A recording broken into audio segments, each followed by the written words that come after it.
China has been implementing parent assistance programs in Xinjiang since 1997, channeling financial, technical and human resource support across various sectors from different regions of the country to Xinjiang. The assistance initiative has greatly improved the well-being of people of all ethnic groups.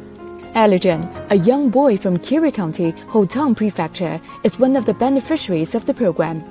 He was diagnosed with a serious eye disease this August and successfully received an operation at a local hospital.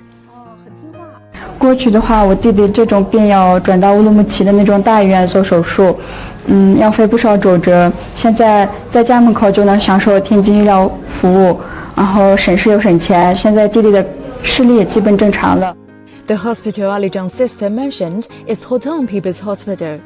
With the support of the medical talents from Tianjin, the hospital has set up an ophthalmology department and trained many local doctors. Similar stories are happening across the region.